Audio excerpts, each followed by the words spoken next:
While preparing for the basic test, I had to power on the DPS-5005 several times, and at some point the switch just shorted. It did not turn off again, and the switch was completely open all the time, no matter what I did. And so these metal strips lay in here like this.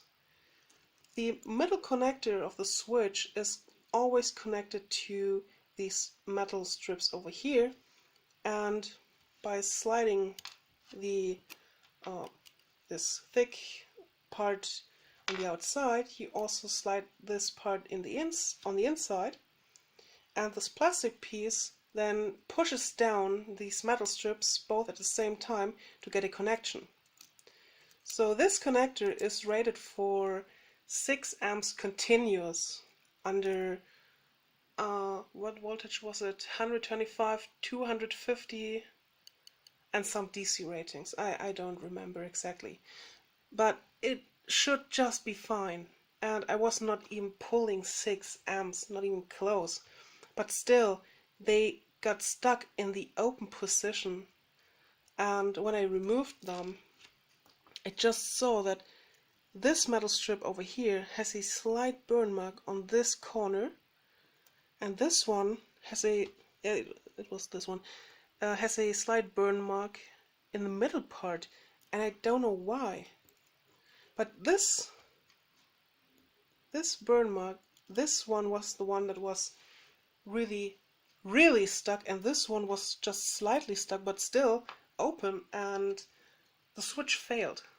And now I don't know what to do, because I don't have another one of these, and I don't even know if I want to install them. I mean, I could repair it, I could just put it back together, but if it fails again, I don't know. Maybe I'm going to use them for now. I might just I don't know. Let me think about that. Well, I decided to not use the switch anymore, even if I was able to repair it, well, get it back together. It is not reliable, and I will not use one of these again. When one fails, not even loaded more, I mean, this was maybe 1 amp maximum that was going into this unit, and it fails. So for now I'm going to just connect these wires together, and I have to think about something else. So this is how it's set up for now. I directly soldered these wires together. I used this zip tie so it was easier to solder them together, and this one holds this big heat shrink in place because I was not confident that it stays in place by its own, so just to make sure that nothing happens there. And now I'm just going to use it as it is for now. And as I said, I have to search another switch, one that will definitely handle the load, and well, I have to take a look for another manufacturer for switches, because this is just stupid. I mean, there was no load applied and it failed. After I bridged the switch, well, the damaged switch, and removed it, I just got a bit of painter's tape over the hole for now. Later on I will add another better switch, but now let's test the unit. I do have 3 ways to test it. One, I'm going to use the light bulb I also used for the power supply test. This one will be used to test in the higher voltage range, well, 48 volt range. I'm going to use a 10 watt 12 volt LED for the lower volt range, and I have this beast over here. These are 3 5 watt 5 ohm resistors connected in parallel to get hopefully 3 amps to test its amperage delivery amperage delivery capability. So first let's see if we can get high up to 48 volts. Okay, let's connect it. Let's power that on. It's currently at 5 amp maximum and 5 volts. Now let's adjust voltage. 6 volts. Oh yeah, and by the way, the multimeter over here is to make sure that while I was modifying the DPS module, I did not screw up and it's still accurate. So that's just to compare the numbers. 7 volts. Let's go higher.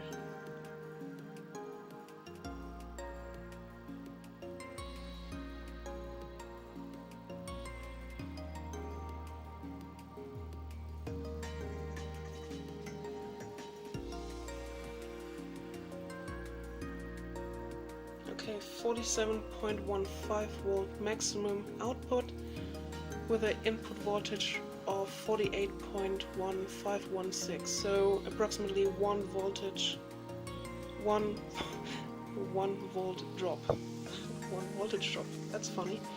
Okay, now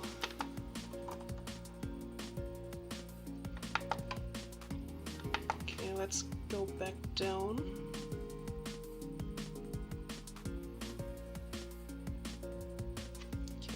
Now connect the LED and I will turn it downwards so it does not affect neither me nor the camera nor you guys. So let's turn it on. Oops, turn it on. Oh, it was on. Oops. Well, that's okay. 3, 4, 5 and 6. Then it starts lighting up. 7, 8, 9, 10, 11, 12. Oh yeah, and by the way, this LED is already damaged, so that's why it does not consume 10 watts. Let's go to 6 and turn the LED around.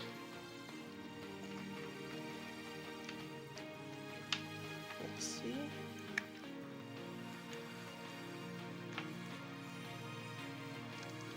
Okay. So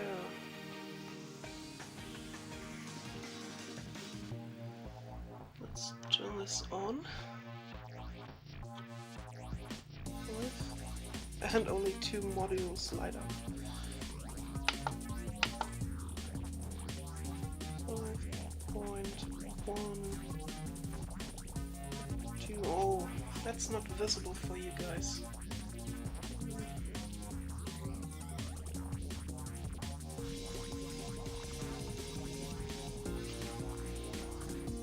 Might have to do that.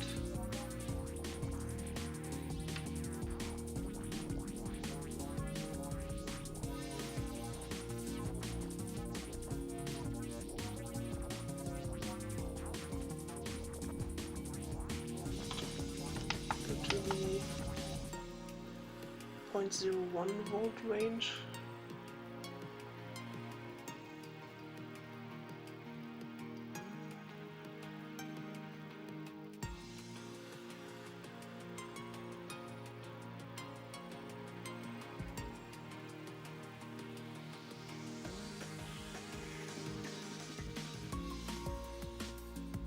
I think that's just fine. And now let's see how the module reacts to a hopefully 3 amp load. I mean, I'm going for 5 volt. This is 5 volt amperage, 5 amps maximum.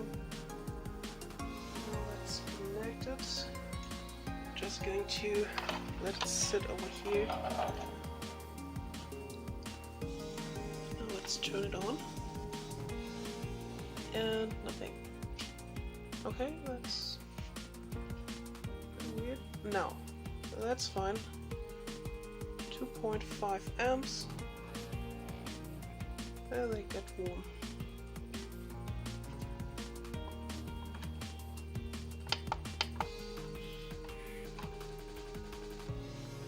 Volts, 3 amps.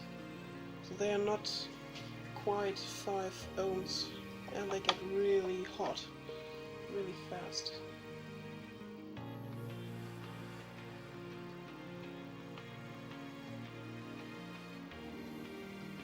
I have to make sure that they, sorry guys, that they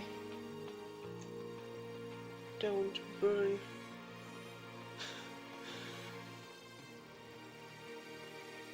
They are overloaded, they start to smoke.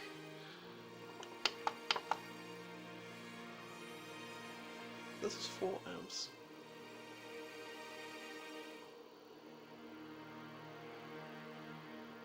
Well, let's turn that off. That's okay. So, I think this is a success. And, well, I'm still sad about the switch. Now I have to buy another one and replace it. So it's not completely finished, but that's just a minor detail which I'm not going to film because it's not really important. Important is that it does work, and it does. I mean, I can get up to 47.15 volts. I can adjust the 0.01 volt range, and everything seems to work for now. So I think this is a success. So this is it for this project, guys. I hope you like it, and if you do, please like the video or comment down below. And other than that, thanks for watching, and I hope to see you next time. Bye!